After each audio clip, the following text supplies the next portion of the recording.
ফিতরা সম্পর্কে জানা প্রত্যেকটা মুসলমানের উচিত। অনেক মানুষ ফিতরা সম্পর্কে জানেন না। আসসালামু আলাইকুম রহমতুল্লাহি ওবারাকাতু। সম্মানিত প্রিয় দিনদার মুসলমান ভাই ও বোনেরা, 2026 সালে ইসলামিক ফাউন্ডেশন কর্তৃক আয়োজিত এবারের ফিতরা কত টাকা নির্ধারিত হলো, আজকের এই ভিডিওতে বর্ণনা করব। দর্শক, হাদিসে উল্লেখিত রয়েছে 5 প্রকার খাদ্যের মাধ্যমে ফিতরা দিতে হয়।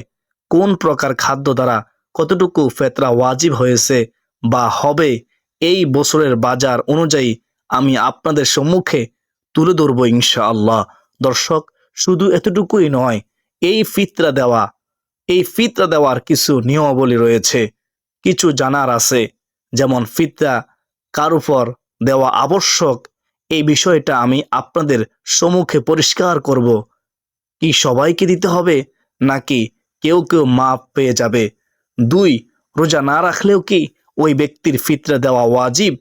3 নম্বর, বাবা মা ভাই বোন পরিবারের সকলেই যদি এক পরিবারে থাকে তাহলে ফিতরাটা কে দিবে?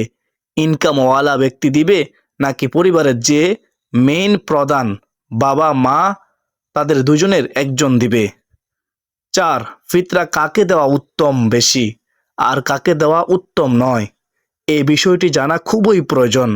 5 নম্বর, একজনের ফিতরা কি একজন ব্যক্তিকেই দিয়ে সম্পূর্ণ করতে হবে নাকি একজনের ফিতরা 2-3 জন ফকির মিসকিনকেও দিতে পারবে? দর্শক, তাহলে চলুন আমরা শুরুতে জেনে নেই ফিতরা কার উপর দেওয়া আবশ্যক। সুবেহ সাদিকের পূর্ব পর্যন্ত যারা জন্মগ্রহণ করবে তাদের সকলের জন্য ফিতরা দেওয়া আবশ্যক। কোন সুবেহ সাদিক? ঈদুল ফিতরের দিন। ঈদুল ফিতরের সুবেহ সাদিক হওয়ার পরে যে জন্মগ্রহণ করবে তার উপর সদকাতুল ফিতর আদায় করা ওয়াজিব নয়। তাহলে বুঝতে পারলাম ঈদের দিনের আগ পর্যন্ত যত মানুষ থাকবে সকলের জন্য ফিতরা দেওয়া আবশ্যক বা ওয়াজিব। তারপরে জানবো রোজা না রাখলেও কি ফিতরা দিতে হবে? হ্যাঁ, রোজা রাখুক বা না রাখুক উভয়কেই তার ফিতরা আদায় করতে হবে।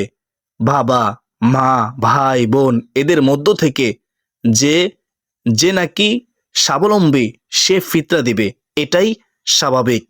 কিন্তু সে যদি না দেয় তাহলে যার যার ফিতরা তাকেই আদায় করতে হবে।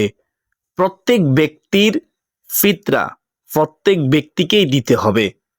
যদি কোনো একজন ব্যক্তি অপরজন ব্যক্তিরটা দিয়ে দেয় তাহলেও ফিতরা আদায় হয়ে যাবে। দর্শক, ফিতরা কাকে দেওয়া উত্তম বেশি? 2 জন গরিব আপনি আপনার চোখের সামনে দেখতে পান। একজন গরিব নামাজ পড়ে, রোজা রাখে, ভালো, এক কথায় আল্লাহর পথে চলে। আরেকজন ব্যক্তি শুধু ফিতরা টাকা জমায়, সে ভালো কাজে ব্যবহার করে না, অন্যায় পথে ব্যবহার করে বা নিজের জীবনটাও সুন্দর করে চালায় না, সুদে টাকা লাগায়। তাহলে এই 2 ব্যক্তির মধ্যে যে ব্যক্তি ভালো দিনদার ওই ব্যক্তিকে আপনি ফিতরা দিবেন। মাদ্রাসায় যে এতিম ছাত্র আছে, যে নাকি এতিম, সেও তার মতো দরিদ্র, কিন্তু সে রাতের আধারে তাহাজ্জুদের নামাজ পড়ে, সে আপনার এই ফিতরা টাকা ফে কোরআন কিনবে, হাদিস কিনবে, ভালো পোশাক কিনবে, মাদ্রাসায় থাকবে, আল্লাহকে ডাক দিবে, আল্লাহকে ভয় করবে, আল্লাহর ভয়ের চোখের পানি ফেলবে। আরেকজন ব্যক্তি ফিতরা টাকা ফে আল্লাহকে ভুলে গিয়ে সে আনন্দ ফুর্তি করবে, সে মেতে উঠবে, পাড়া মহল্লায় সে খাবে ঘুরবে। তাহলে 2টা জিনিসের মধ্যে উত্তম কোনটা? আপনারাই বুঝতে পারতেছেন। দর্শক, এখন আমরা জানব যেই ফিতরা দেওয়ার শেষ সময় কখন পর্যন্ত।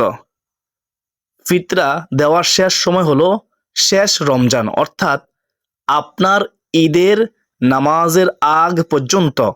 রমজানের একেবারে শেষ ঈদের নামাজের পরে আদায় করলে সেটা ফিতরা হবে না, সেটা হবে আপনার সাধারণ দান।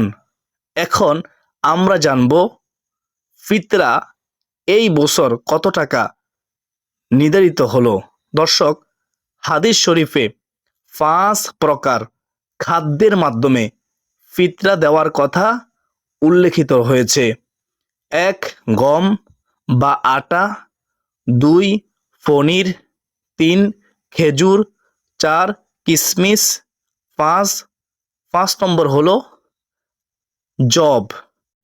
এই 5 প্রকার খাদ্য কোন প্রকার খাদ্য দ্বারা কতটুকু দিতে হবে এটা আমরা জেনে নেই। যদি গম আটা দিয়ে দেন তাহলে আপনার আধা সা, আর বাকি যে 4টি আছে পনির, খেজুর, কিশমিশ, জব, সেগুলো দিয়ে দিলে হবে 1 সা। এখন কথা হলো, হুজুর আমরা তো 1 সা আর আধা সা বুঝি না, বর্তমান কেজির পরিমাণ কেমন?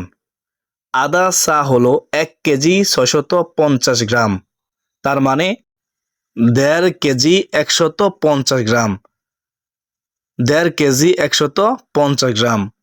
আর 1 সা হলো 3 কেজি 300 গ্রাম, 3 কেজি 300 গ্রাম। আচ্ছা, এখন আসেন গম আধা সা। আধা সা হলো 1 কেজি 650 গ্রাম। বর্তমান বাজার মূল্য কয় টাকা? 1 কেজি 60 টাকা। 1 কেজি যদি 60 টাকা হয় তাহলে 1 কেজি 650 গ্রাম এর দাম আসতেছে আপনার 110 টাকা। তাহলে কেউ যদি গম বা আটা দিয়ে ফিতরা দিতে চায় তাহলে তার ফিতরা হলো 110 টাকা জন প্রতি। এখন আসেন কেউ যদি জব দ্বারা দিতে চায়, জব তা হলো 3 কেজি 300 গ্রাম। 1 কেজির দাম কত? 1 কেজির দাম 180 টাকা। তাহলে 3 কেজি 300 গ্রাম এর দাম হইতেছে 595 টাকা। যদি কোনো ব্যক্তি জব দ্বারা তার ফিতরা আদায় করতে চায় তাহলে তার নিজের ফিতরা দিতে হবে 595, এবং সে আরও যার যার দিতে চায় প্রতিজন প্রতি আপনার 595 টাকা করে ফিতরা দিতে হবে। 3 নম্বর খেজুর। খেজুরও তো 3 কেজি 300 গ্রাম, তাহলে 1 কেজির দাম হলো 750 টাকা। 750 টাকা করে হলে আপনার 3 কেজি 300 গ্রাম এর মূল্য আসতেছে 2475 টাকা। তাহলে যারা খেজুর দ্বারা এই ফিতরা আদায় করতে চাইবে তারা প্রতিজন আপনারা 2475 টাকা করে ফিতরা আদায় করে দিবে। 4 নম্বরে কিশমিশ। কিশমিশেও 3 কেজি 300 গ্রাম, তাহলে 1 কেজির দাম 800 টাকা। তাহলে 3 কেজি 300 গ্রাম এর দাম হইতেছে 2640 টাকা। 2640 টাকা করে জনপ্রতি ফিতরা আদায় করে দিবে। 5 নম্বরে পনির। 850 টাকা কেজি হলো 3 কেজি 300 গ্রাম, মানে এই চারটার একই 3 কেজি 300 গ্রাম। তো পনির 850 টাকা কেজি হলে 3 কেজি 300 গ্রাম এর দাম আসতেছে 2805 টাকা। ফিতরা দিতে চাইলে প্রতিজন এই 2805 টাকা করে ফিতরা আদায় করে দিবে, প্রত্যেকজন এত টাকা করে। এখন কথা হলো, আপনি দিতে পারবেন খেজুর দ্বারা, অর্থাৎ আপনি 750 টাকা করে ফিতরা দেওয়ার সামর্থ্য রাখেন। আপনি যদি দেন 110 টাকা করে, আল্লাহু আলাম, আল্লাহই ভালো জানেন আপনার ফিতরাটা আদায় হবে কি না, কারণ এটা আপনার সামর্থ্য অনুযায়ী ফিতরা হবে, আপনার সামর্থ্য অনুযায়ী। আপনি যদি রিক্সাওয়ালা হন, আপনি দিবেন 110 টাকা। কথার কথা, আমি একটু উদাহরণ দিয়ে বুঝাচ্ছি। আপনি যদি একজন সাধারণ ব্যবসায়িক হন, আপনি দিবেন 180 টাকা করে। প্রতিজন ফিতরা আদায় করে দিবেন। মনে রাখবেন সামর্থ্য অনুযায়ী ফিতরা আদায় করতে হবে। একজন ব্যবসায়িক আপনি যদি হন মিডিয়াম পর্যায়ের, আপনি মিডিয়াম কোয়ালিটি আপনি দিবেন ফিতরা 595 টাকা করে। আপনি যদি আরো উন্নত মানের হন, ভালো ব্যবসায়িক হন, বেশ ভালো টাকা পয়সায় আলহামদুলিল্লাহ আপনাকে আল্লাহ পাক দিছে, তাহলে আপনি দিবেন, আল্লাহর পথে খরচ করবেন 750 টাকা করে। আবার আপনি যদি অনেক বড় লোক হন, ধনী হন, অনেক বড় ব্যবসায়িক বা অনেক বড় বিদেশি, কথার কথা লক্ষ লক্ষ টাকা ইনকাম বা 60, 70, 80 হাজার টাকা ইনকাম মাসে, তাহলে আপনার মনে হয় 2475 টাকা করে ফিতরা দিলে ভালো হয়। যারা এমপি অথবা যারা মনে করেন অনেক বড় পদে আছে, তারা ফিতরা আদায় করবে 2500 টাকা করে। এটা হচ্ছে উত্তম সামর্থ্য অনুযায়ী। আর যারা মনে করেন তার চাইতেও দেশের অনেক বড় ধনী ব্যক্তিবর্গ, তারা দিবে 2000 টাকা করে। এখন কথার কথা, প্রধানমন্ত্রী যদি 110 টাকা করে ফিতরা দেয়, এটা আপনার কাছে কেমন লাগবে বলেন, চিন্তা করেন। রিক্সাওয়ালাও দিল 110 টাকা, প্রধানমন্ত্রীও সেও দিল 110 টাকা। যে দেশের একজন প্রধান ব্যক্তি দেশ পরিচালনা করেন, তিনিও দিলেন 110 টাকা। এটা হলো না। এজন্যই হাদিস শরীফে 5 প্রকার খেজুরের মাধ্যমে, 5 প্রকার খাদ্যের মাধ্যমে উল্লেখিত হয়েছে। আপনি যে প্রকার খাদ্যের সামর্থ্য আপনি রাখেন, ওই প্রকার খাদ্য অনুযায়ী ফিতরা আদায় করবেন। আপনি সামর্থ্য রাখার পরেও যদি ফিতরাটা ভালোভাবে আদায় না করেন, তাহলে যে কোনোভাবে আল্লাহ পাক অসুস্থতার মাধ্যমেও আপনার এই টাকা নিয়ে যেতে পারে। আপনি দিলেন না, লুকোচুরি করলেন বা ফিতরাই দিলেন না, এই পৃথিবীর কোনো ব্যক্তির সামর্থ্য নাই যে আপনাকে পাকড়াও করবে, আপনাকে কিছু বলবে, কিছুই বলার নেই। কিন্তু মহান আল্লাহ পাক দেখেছেন আপনাকে যে কোনো একটা অসুস্থতা দিয়ে বা আপনার সন্তানকে একটা অসুস্থতা দিয়ে 5, 10 হাজার, 20 হাজার টাকা নামিয়ে ফেলে, আল্লাহ তাআলা আপনি টের পাবেন না বা আপনার বলার কোনো শক্তি থাকবে না। সুতরাং ফিতরা আমরা আদায় করব ইনশাআল্লাহ, আমাদের যতটুকু সামর্থ্য আছে সামর্থ্য অনুযায়ী। যদি আমি খেজুর দিয়ে সামর্থ্য রাখি, খেজুর দিয়ে আমি সদকাতুল ফিতর দিব, অথবা তার বাজার মূল্য আমি দিয়ে দেব ইনশাআল্লাহ।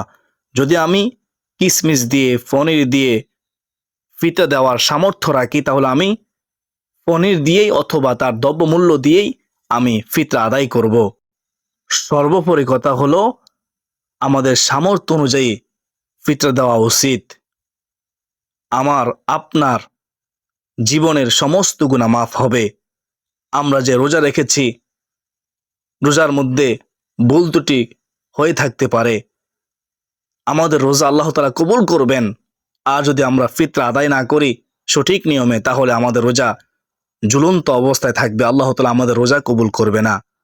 তো আমরা যদি চাই আমাদের রোজা কবুল হোক, রোজার ভুল ত্রুটি আল্লাহ তাআলা ক্ষমা করে দিক, এই রোজা দ্বারা আল্লাহ তাআলাকে আমরা যদি সন্তুষ্ট করতে চাই, দুনিয়া আখিরাতে কল্যাণ পেতে চাই, তাহলে আমাদের উচিত হবে সঠিকভাবে, সঠিক নিয়মে, সামর্থ্য অনুযায়ী সদকাতুল ফিতর নিজের পক্ষ থেকে আদায় করা এবং পরিবারের সবার পক্ষ থেকেও আদায় করা, যদি আমি সামর্থ্যবান হই। আল্লাহ তাআলা আমাকে, আপনাকে, আমাদের সবাইকে সদকাতুল ফিতর আদায় করার তৌফিক দান করুন। সকলে বলি আল্লাহুম্মা আমিন।